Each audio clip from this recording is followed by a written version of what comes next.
The joy of the Lord is your strength, and who shall you fear?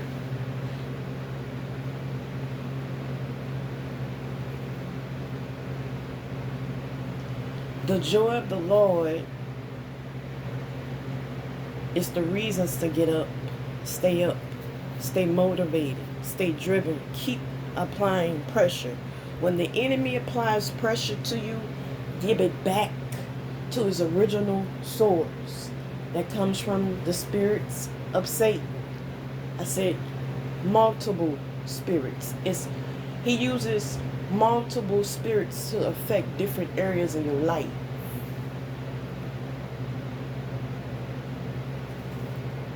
But if you healing, you can wake up wisdom and operate out of knowledge and understanding, godly instructions on living to show you how to overcome, how to be successful, but also how to defeat the enemy in every environment where you're broken, where you lack, where you suffer, and receive victory.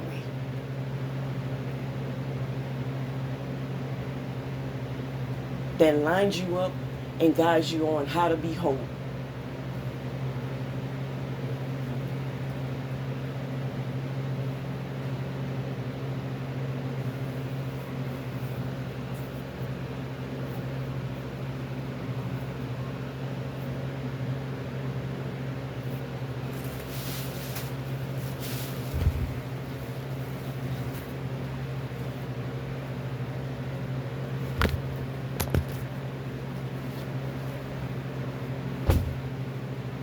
It's a blessing to have things.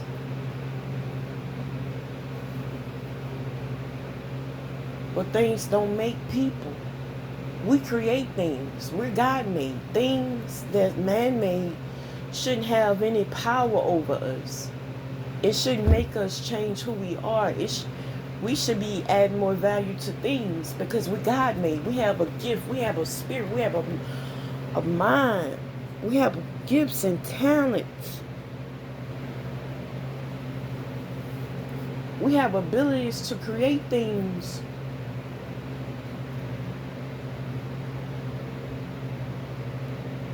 And do wondrous works on this earth.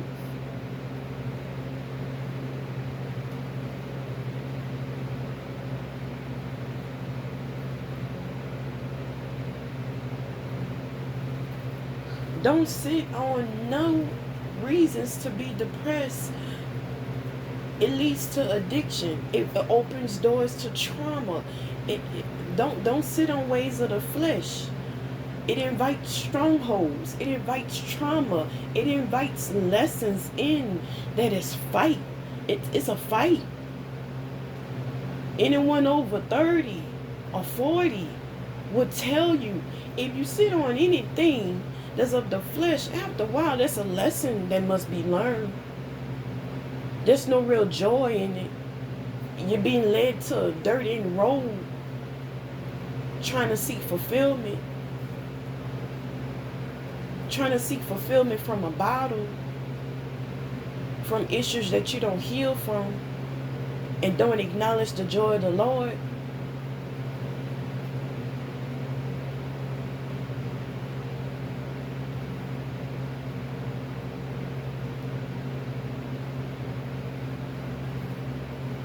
You were born, we all were born with the joy of the Lord, acknowledging it.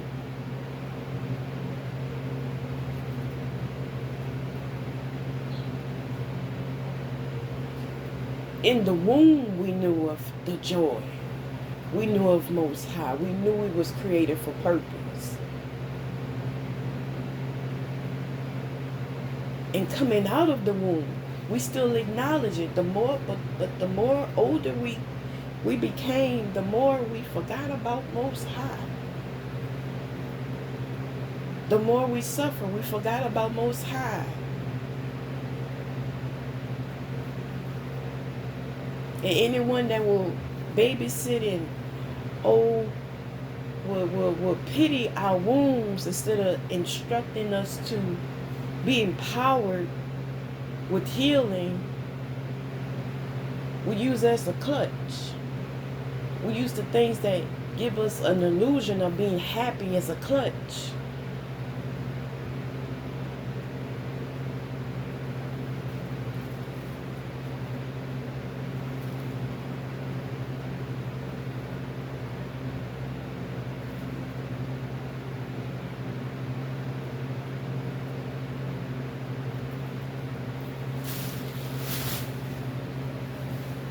It's a real fight. Once you get to those dirt end roads and you know that's all that you're gonna see, it's a real fight to get out of it, get away from it. The only way to get away from it and be renewed with who you are and the joy and fulfillment is connecting with higher power. It's connecting with the Spirit of God, the presence of God. Because when His presence reigns, He reveals Himself, He shuts down every stronghold in the environment, every foul spirit, also every worrisome or depressing spirit that could try to occupy one's own soul or mind or heart.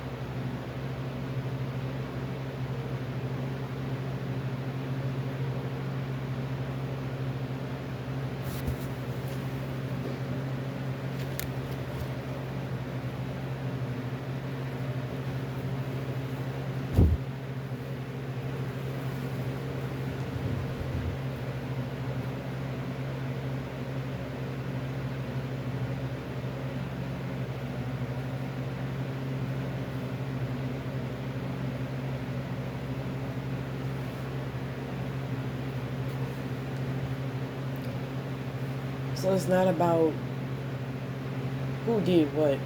It's about how much you're healing.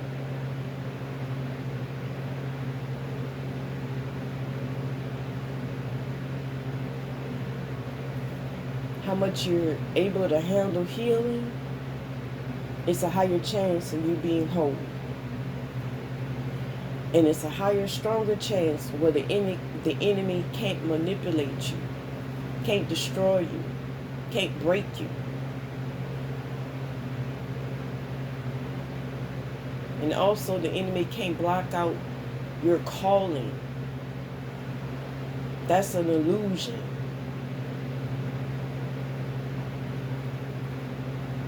Because the very people that will end up trying to block your voice, block your path, God will be speaking to those very people.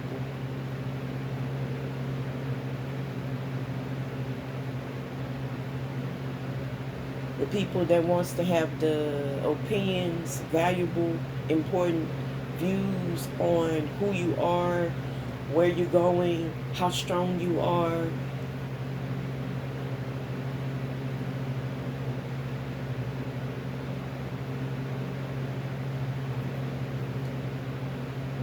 He will renew you, but He'll speak to those same people.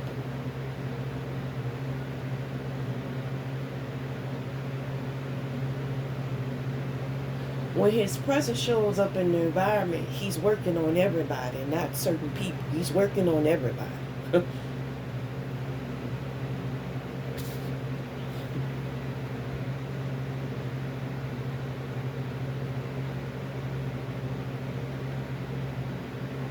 We're just not grounded and reflecting and in tune enough to see that.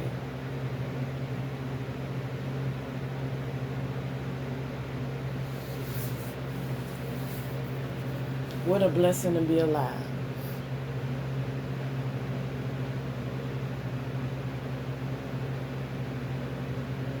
It's a real warfare to master the gifts of healing. But it makes way for miracles to come through. And it makes way for the gift of prophecy to happen, to occur.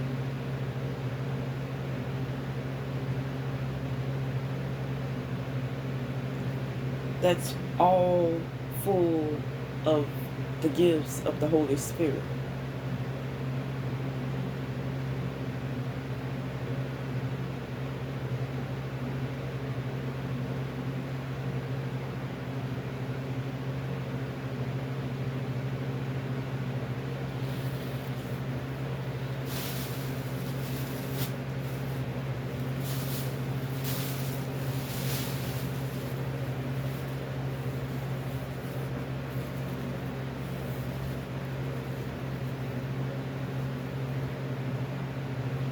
In the end, God is going to get the glory.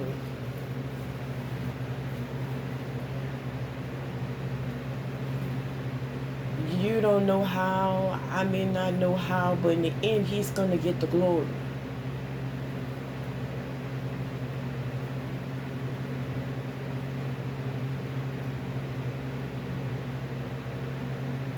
Every time you trust Him, you activate that faith of a mustard seed. In due time, you're not using mustard seed faith. You're using faith that's been through some warfare, some suffering, some injustice, some harsh lessons. You got some strong faith in God that has increased at a dangerous rate that the enemy can't manipulate, dilute, block, stop, influence, brainwash, make you lost, make you change your mind.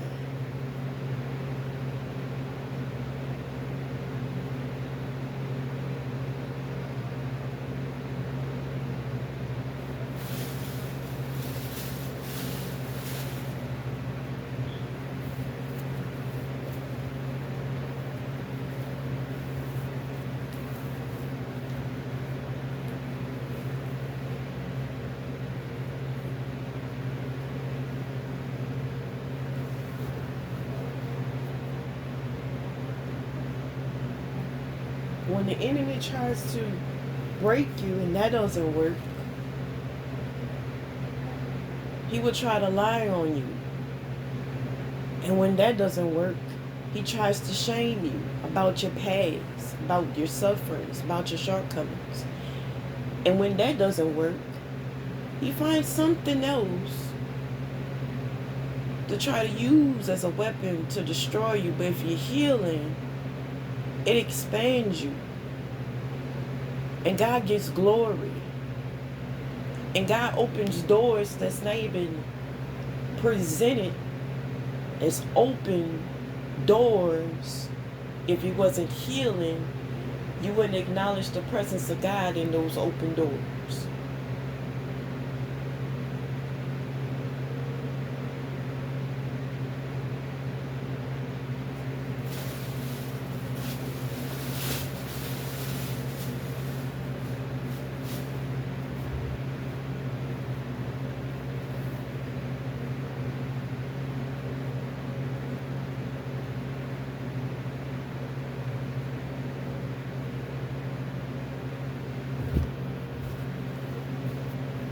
See, the very enemy that sends in destruction don't want you to acknowledge healing.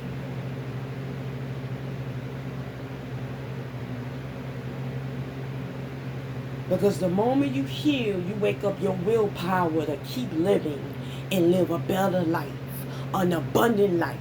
And that's what God died for us for. A better life, an abundant life, a life where we whole. We can comprehend and go through the process of being whole.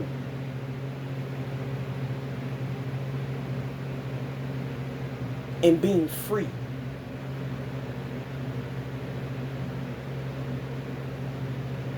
And also to experience His presence while we heal.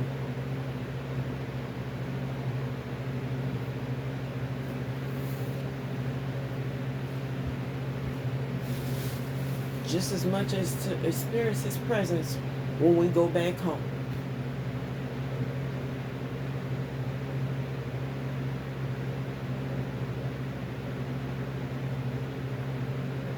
The more and more I heal from things, the more I understand the first love deserves so much more than what I've been given them. So it's a constant adjustment of respect and honor and renewness of the mind.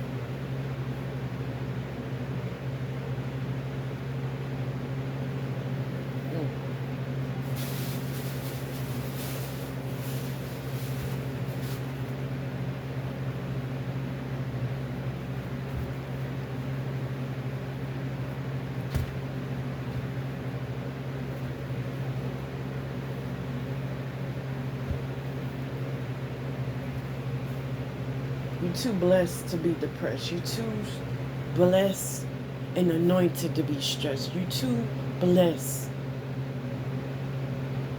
to feel broken. When brokenness leads to transformation of being healed and whole and free.